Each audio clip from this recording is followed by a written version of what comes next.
Audio Jungle। Hello दोस्तों, आप देख रहे हैं बेस्ट इन सिटी और मैं हूं आपके साथ अजय। कैसे हैं आप? आशा करता हूं आप इस कोरोना काल में स्वस्थ होंगे, प्रसन्न होंगे। फिर से आपको वही एडवाइस जो आप हमेशा प्राप्त करते आ रहे हैं एक बार पुनः देना चाहूँगा कि मास्क लगाइए, हाथ को सैनिटाइज कीजिए और सोशल डिस्टेंसिंग का पालन करते रहिए। आज हम आपको लेकर आए हैं मध्य प्रदेश के एक अति प्राचीन शहर दशपुर नगरी के नाम से जाने जाने वाले मंदसौर की ओर। मंदसौर शहर अपने आप में बहुत प्राचीन होने के साथ ही कई सारी विरासतों को भी लिए हुए है। आज हम उसकी पड़ताल करेंगे, जानेंगे और लेकर आएंगे आपके सामने बेस्ट इन सिटी के माध्यम से। आज हम मंदसौर की पड़ताल पर निकले हैं और आपके सम्मुख हम प्रस्तुत करने जा रहे हैं मंदसौर की कई सारी ऐसी विशेषताएं जिनसे आप होंगे अभी तक अनभिज्ञ। हमारा प्रयास है कि आपके ज्ञान का वर्धन करें, साथ ही आपको ऐसी जानकारियां दें जो आपको भविष्य में कहीं ना कहीं काम आएगी। न केवल प्राचीनता और धार्मिक मान्यताओं, इसके अलावा भी शिक्षा के क्षेत्र में भी मंदसौर का एक विशेष स्थान है। मंदसौर को मध्य प्रदेश का मिनी इंदौर माना जाता है। जिस तरह से इंदौर पूरे मध्य प्रदेश का एक एजुकेशनल हब है, उसी तरह से मंदसौर की भी स्थिति है और मंदसौर में भी इस प्रकार की कई सारे कोर्सेज संचालित होते हैं जिनके द्वारा विद्यार्थी अपने करियर को बना पाते हैं। और यहाँ पर शिक्षा का जो स्तर है वो बाकी आसपास के शहरों से काफ़ी अच्छा है।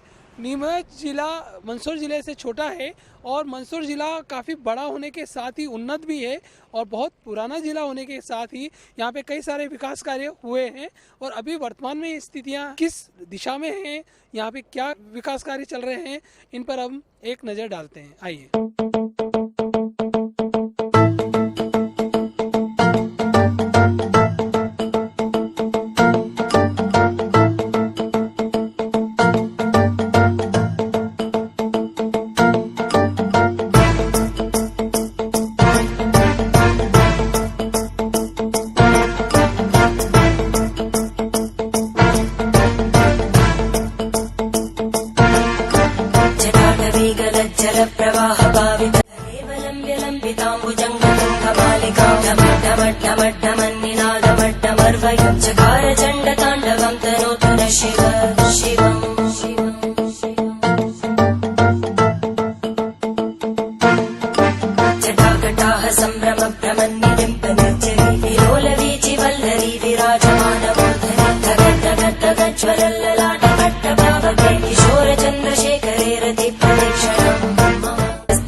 अब हम आ गए हैं यहाँ पर पशुपतिनाथ जी के चरणों में। यहाँ आप मेरे साथ देख पा रहे हैं कि अष्टमुखी पशुपतिनाथ जी की यहाँ पे मूर्ति स्थापित है और यह मूर्ति अति प्राचीन है।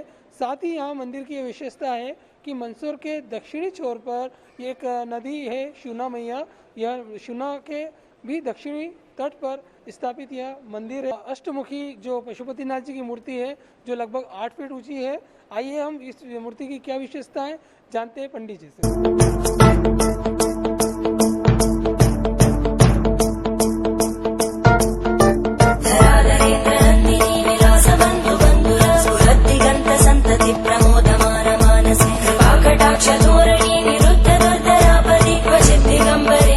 नमस्कार पंडित जी, बहुत बहुत स्वागत है आपका हमारे चैनल पर। जी, हम जानना चाहते हैं कि यहाँ पर जो पशुपतिनाथ जी की अति प्राचीन मूर्ति है इसकी क्या क्या विशेषता है। ये भगवान पशुपतिनाथ जी की अद्वितीय अष्टमुखी प्रतिमा। इस मूर्ति का निर्माण काल मालव सम्राट यशोधर्मन ने जब हुणुओं पर विजय करी, विक्रम संवत 575 में इस मूर्ति का निर्माण काल हुआ ऐसा अनुमान लगाया जा सकता है। उससे भी अधिक प्राचीनतम प्रतिमा है। यह प्रतिमा सन 1940 में पास में जो शिवना मैया है, इस शिवना मैया से सन 1940 में नदी से अकस्मात प्रकट हुई थी। सन 1961 में इस प्रतिमा को पूज्यपाद ब्रह्मलीन प्रत्यक्षानंद जी महाराज के कर कमलों द्वारा इस मूर्ति को सन 1961 में जो आज यहाँ विराजित है यहाँ पर स्थापित की गई। विधि विधान से यज्ञ हुआ, कई दिनों तक अनुष्ठान चले और प्रातःकाल की वेला में भगवान पशुपतिनाथ जी की मूर्ति प्रतिष्ठापित कर दी और गुरु महाराज के मुखारविंद से पशुपतिनाथ की जय का नाम का उद्घोष। तब से यह प्रतिमा यहाँ पे विराजित है। यह प्रतिमा 8 मुख वाली है शिवना और शिव का एक बहुत बड़ा महत्व है, क्योंकि शिवना मैया के गर्भगृह से शिव जी प्रकट हुए। शिवना मैया जननी है, जो भगवान शंकर जी की पूरी प्रतिमा इस नदी में कम से कम 600 वर्ष तक नदी में जलमग्न अज्ञात रही। यह प्रतिमा मूर्ति की लंबाई 7.5 फीट है, गोले 11 फीट है, 4 मुख ऊपर 4 मुख नीचे अष्टमुखी प्रतिमा है। इसके ऊपर के 4 मुख परिष्कृत हैं, स्पष्ट हैं। इसमें पूर्व मुख भगवान शंकर जी की बाल्यावस्था का प्रतीक है। जिस प्रकार से बालक को घुंघराल बाल होते हैं, उसी प्रकार घुंघराल बाल बताए गए हैं। मस्तक के ऊपर मोर पंख का चिन्ह बताया गया। ऐसा लगता है कि भगवान शंकर जी की मूर्ति में कृष्ण भगवान की प्रतिमा समावेश है। बाल्य स्वरूप बचपन का स्वरूप है। गले में छोटी छोटी माला बताई गई है। कानों के अंदर दोनों सर्प इस प्रकार से खड़े हैं जैसे कि 2 प्रहरी सतत प्रहरा दे रहे हैं। भगवान शंकर जी समाधिस्थ हो और 2 प्रहरी प्रहरा दे रहे हैं। अतः यह अवस्था पूर्व मुख की शांत रस से परिपूर्ण है। शांत भाव इस प्रतिमा में बताया गया है। द्वितीय मुख दक्षिण मुख किशोर अवस्था प्रस्तुत है।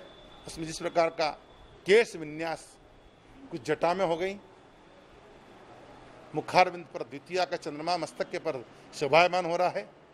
मस्तक के पर लघु सर्प है, कपोल फूल गए हैं, गले के अंदर रुद्राक्ष की माला का नाम बड़े हो गए हैं। मस्तक के ऊपर से सफेद धारी इस प्रकार से निकलती जैसे ऊपर से भगवान शंकर जी के मस्तक के ऊपर से सफेद धारी गंगा जी की धारा बह रही हो, जो कि प्राकृतिक है, नेचुरल है। किसी ने भगवान शंकर जी के मस्तक पर से अनवरत गंगा जी की धारा बह रही है। इस मुख में मुख के मस्तक के ऊपर केश विन्यास को इस प्रकार से जमाया गया जैसे कि भगवान शंकर जी का श्रृंगार किया हुआ हो। इस प्रकार से भगवान शंकर जी केश विन्यास को रखा गया जैसे किसी ने श्रृंगार कर रखा हो। अतः यह अवस्था पूर्ण श्रृंगार रस से परिपूर्ण है। इसी प्रतिमा में दक्षिण मुख में आधा मुख शंकर जी का, आधा मुख पार्वती जी का इस प्रकार से सफेद और लाल धारी अलग अलग निकलती है, जो कि अर्धनारीश्वर बताते हैं। पूरा स्वरूप श्रृंगार रस से परिपूर्ण है। पश्चिम मुख यौवन अवस्था का प्रतीक है। इसमें सृष्टिकर्ता रूप में ओम भगवान शंकर जी के मस्तक के ऊपर उत्कीर्ण कर रखा है। 2 लघु सर्पों के बीच में नाग और नागिन के जोड़े के मध्य में भगवान शंकर जी के मस्तक के ऊपर ओम उत्कीर्ण कर रखा है, जिससे कि भगवान शंकर जी को सृष्टिकर्ता रूप में भी कहते हैं। मुकुट स्वरूप में सर्पों का श्रृंगार अधिक दर्शाया गया इस अवस्था में, मानो भगवान शंकर जी का मुकुट सर्पों से श्रृंगारित कर रखा हो। कानों के अंदर कुंडल है, रुद्राक्ष की माला कान बड़े हो गए हैं। परंतु अन्य अवस्था के बजाय इस अवस्था में तीसरा नेत्र अधिक भरा हुआ है, जब भगवान शंकर जी ने कामदेव को भस्म करने के लिए तीसरा नेत्र खोला था। अतः पूरी अवस्था रौद्र रस से परिपूर्ण है। पश्चिम मुख ऐसा लगता है भगवान शंकर जी ने प्रलंकारी क्रोध कर रखा हो। लाल लाल चेहरा, तमतमाता चेहरा, पूरा स्वरूप रौद्र रस से परिपूर्ण है। फिर भी जब दुल्हा बनते, दूल्हे के मस्तक पर मुकुट बांधते हैं, उस मुकुट का श्रृंगार भी भगवान शंकर जी के मस्तक पर इस अवस्था में बताया गया। ऐसा लगता है भगवान शंकर जी को दूल्हे के रूप में भी इस अवस्था में सजाया गया। यौवन अवस्था है, जवानी अवस्था है, इसलिए इसमें भगवान शंकर जी को दूल्हे के रूप में भी श्रृंगारित किया गया। यह यौवन अवस्था का रौद्र रस से परिपूर्ण पश्चिम मुख है। उत्तर मुख भगवान शंकर जी का वृद्धावस्था का प्रतीक है। जिस प्रकार व्रत से गाल बढ़ सकते, गाल बढ़ गए हैं, दांत निकल गए हैं, झुर्रियां पड़ गई, कपोल भूल गए, बाल बड़े बड़े हो गए, जटाएं बड़ी बड़ी हो गई, सफेद चेहरा बन गया। जिस प्रकार का वृद्ध मनुष्य का जब बड़ा चेहरा बन जाता, उस प्रकार चेहरा बन गया। दांत निकल गए हों, झुर्रियां पड़ गई, कपोल फूल गए, कानों के अंदर 2 लघु सर्प लगे हुए हैं। ऐसा लगता भगवान शंकर जी वृद्धावस्था को प्राप्त हो गए। परंतु इस अवस्था को श्रृंगार बचाया इस अवस्था को हास्य से परिपूर्ण किया गया। चतुर्थ अवस्था है वृद्धावस्था। चतुर्थ अवस्था अगर मनुष्य की अगर वृद्धावस्था को हंसते हंसते निकल जाए तो इस जीवन में क्या हो सकता है, इसलिए इस अवस्था को हास्य रस से परिपूर्ण किया गया। इस प्रकार की मनुष्य की चार अवस्था, धर्म अर्थ काम मोक्ष, चारों अवस्थाओं को यहाँ पे भगवान शंकर जी के मस्त ऊपर के चारों मुखों को पूर्ण रूप से श्रृंगारित किया गया है। नीचे की चार मुख लुप्त है। एक मुख से लेकर के 4 मुख, 5 मुख, 6 मुख तक की प्रतिमा भारत में विद्यमान है, परंतु 8 मुख वाली प्रतिमा भारत नहीं बल्कि विश्व में एक ही प्रतिमा है जो यहाँ विराजित है, बाकी और विश्व में तक कहीं नहीं। जो आप श्रृंगार देख रहे हैं वह श्रृंगार आज नहीं, प्राचीन काल से प्रतिमा में श्रृंगारित करके इस प्रकार का श्रृंगारित की गई इस प्रतिमा को, जिस प्रकार का दर्शनार्थी दर्शन करके लुब्ध हो जाते हैं और समस्त भक्तों की भगवान पशुपतिनाथ मनोकामना पूर्ण करते हैं। ऐसी अष्टमुखी प्रतिमा और द्वितीय प्रतिमा भारत को छोड़कर के विश्व में कहीं नहीं अद्वितीय प्रतिमा है। और यह प्रतिमा चूंकि माँ शिवना मैया के गंगा से प्रकट हुई, इसलिए माँ शिवना मैया प्रतिवर्ष भगवान शंकर जी का अभिषेक करती हैं और निश्चित ही कभी कभी तो पूर्ण भगवान शंकर जी का अभिषेक शिवना मैया स्वयं करती है। एक बार नहीं, 2 बार नहीं, 4 बार, कभी कितने बार भी भगवान शंकर जी का अभिषेक निश्चित होता है। इसलिए शिवना मैया का भगवान पशुपतिनाथ जी से बड़ा काफी से संबंध है। और ऐसी अष्टमुखी प्रतिमा जो कि भारत में कहीं नहीं है, काफी दर्शनार्थी बाहर से पधारते हैं और भगवान पशुपतिनाथ जी का दर्शन करके पूजन करके धर्म लाभ लेते हैं और भगवान सभी की मनोकामना पूर्ण करते हैं। जय श्री। बहुत बहुत धन्यवाद पंडित जी, आपने जिस प्रकार से यहाँ पर पूरी प्रतिमा के बारे में बतलाया है। अभी तक श्रद्धालुगण यहाँ पर आकर केवल दर्शन कर कर चले जाते हैं, लेकिन जो आपने यहाँ पर प्रतिभा को लेकर जो वृहद जानकारी दी वो निस्संदेह ही लोगों के लिए काम की रहेगी। हम इस जानकारी को थोड़ा संक्षिप्त कर कर आपके बीच प्रस्तुत कर रहे हैं।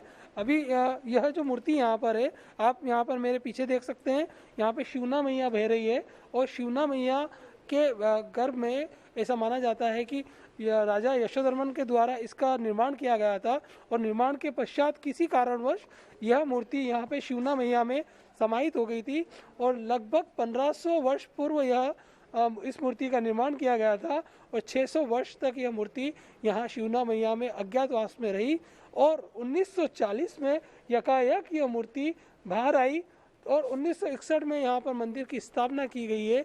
आज 1961 से यहाँ पर अनवरत लोग आ रहे हैं, श्रद्धालुगण आ रहे हैं और यहाँ पर उनका दर्शन लाभ लेते हैं।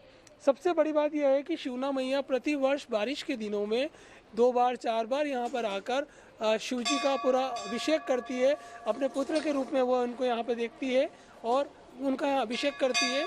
यह जो मूर्ति बनी हुई है अपने आप में इसलिए भी अद्भुत है क्योंकि शिव जी के जीवन को, पूरे जीवन व्रत को यहाँ पे बतलाया है और यहाँ पे शिव जी की एकमात्र ऐसी प्रतिमा पूरे विश्व में हमको देखने को मिलेगी जिसके अष्टमुख है और ये अष्टमुख 4 मुख तो धर्म के जो हमारे 4 उद्देश्य होते हैं, धर्म अर्थ काम और मोक्ष, उन चारों को यहाँ पे परिरक्षित करती है और 4 जो मुख हैं इनके वो बाल्यावस्था से लेकर किशोरावस्था, युवावस्था और वृद्धावस्था को बतलाती है और साथ ही उनके सारे जो 4 रूप हैं उनको 4 जो गुण हैं उन गुणों के साथ 4 रसों के साथ यहाँ पे बतलाया गया है। सबसे पहले यहाँ पे शांत रस में बाल्यावस्था देखने को मिलती है, उसके बाद किशोरावस्था है जो श्रृंगार रस में है, युवावस्था जो है वहाँ पे रौद्र रस भी देखने को मिलता है। लेकिन सबसे अच्छी बात यह है कि जो वृद्धावस्था वाला रूप है उस वृद्धावस्था वाले रूप में सिर्फ और सिर्फ हास्य रस देखने को मिल रहा है। मतलब यह भी जीवन का एक अंतिम जो पड़ाव होता है, यह बहुत दुर्लभ होता है कि वो अंतिम पड़ाव हंसते हंसते पार हो जाए और यहाँ पर यह मूर्ति यह संदेश दे रही है। भगवान शिव शंकर की यह मूर्ति अपने आप में अद्भुत है और जिस तरह से पंडित जी ने हमें बतलाया, ये जानकारी दी कि किस प्रकार से यह मूर्ति इतनी बारीकी से इन्होंने इनको जांचा है, हर चीज़ को समझा है, किस प्रकार से मूर्ति का निर्माण किया गया। जो निर्माणकर्ता थे उनकी जो भावनाएं थी मूर्ति को लेकर वो यहाँ पर पंडित जी के माध्यम से आज आपके समक्ष उपस्थित हो रही है और इन्होंने जिस तरह से इस मूर्ति के बारे में जानकारी दी है, मुझे नहीं लगता कि अभी तक यहाँ पर आने वाले श्रद्धालुगणों को ये जानकारी रही होगी। बहुत सूक्ष्म और बहुत गहन जानकारियाँ हमें प्राप्त हो रही है। आइए हम एक बार पुनः दर्शन करते हैं पशुपतिनाथ जी।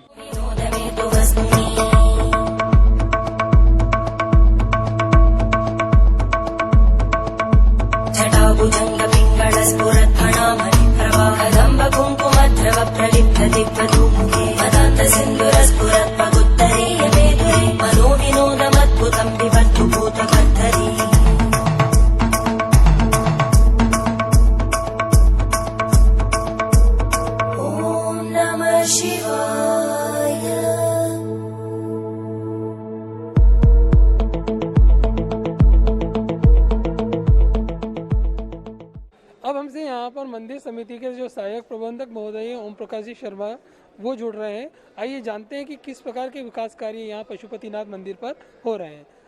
शर्मा जी बहुत बहुत स्वागत है आपका हमारे चैनल पर।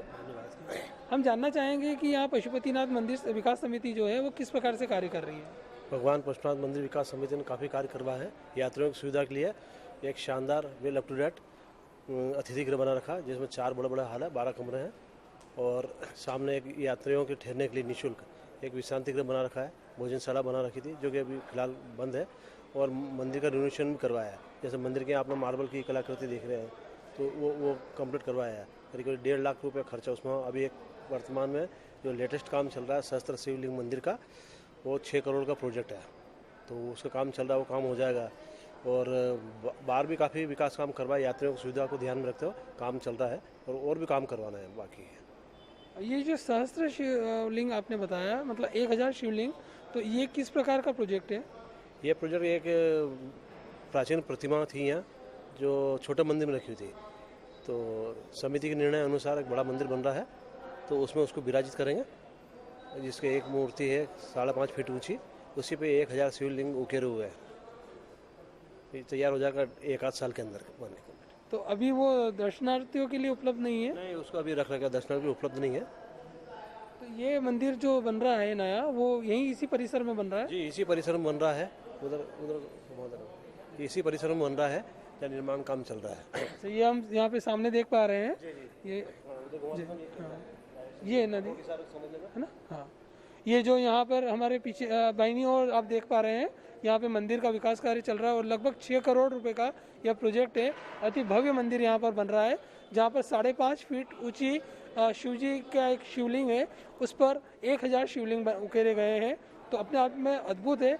1 से 1.5 साल में यह मंदिर पूर्ण हो जाएगा और वह मूर्ति यहाँ पे दर्शनार्थियों के लिए उपलब्ध रहेगी और अपना आशीर्वाद यहाँ पर प्रदान करेगी।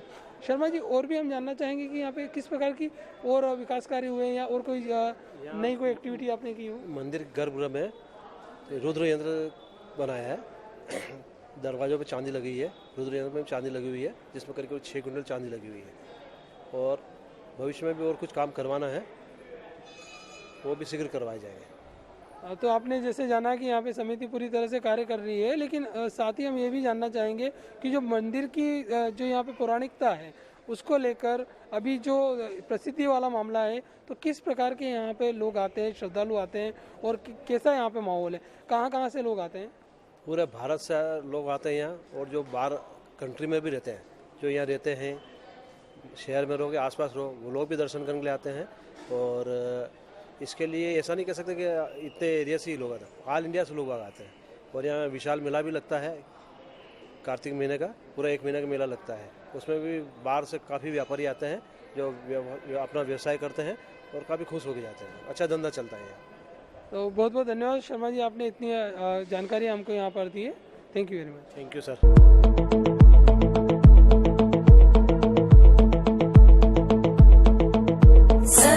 शिवं भजाम्यहं सदा शिवं भजाम्यहम् ॐ नमः शिवाय।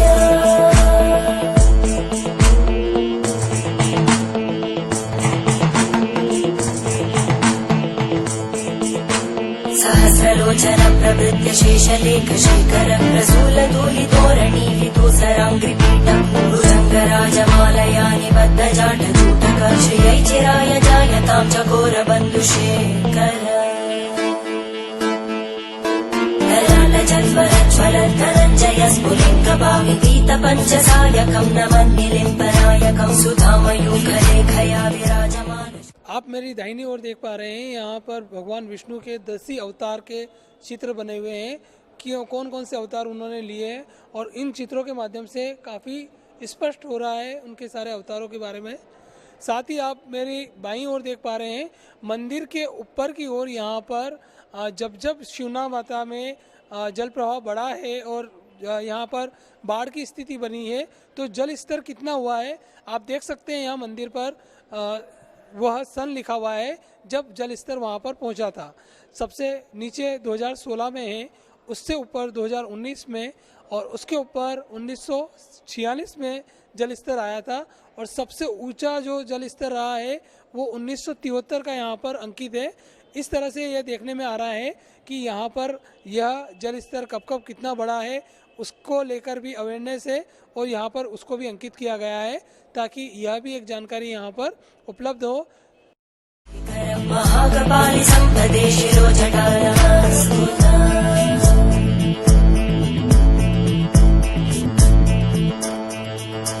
करालभालभट्टिका दगद्धगद्धगज्ज्वलद्धरञ्जयाहुतीकृत प्रचण्ड पञ्चसायके हराधरेन्द्रनन्दिनी कुचाग्रचित्रपत्रकार कल्पनैकशिल्पिनी त्रिलोचने रतिर्मम नवीनमेघमण्डली निरुद्धदुर्गदस्फुरद्गूनिशीतिनी तमप्रबन्धबद्धकन्दर निलिम्पनिर्झरिधरस्तनोतु कृत्तिसिन्धुर धरानिधानबन्धुर श्रियं।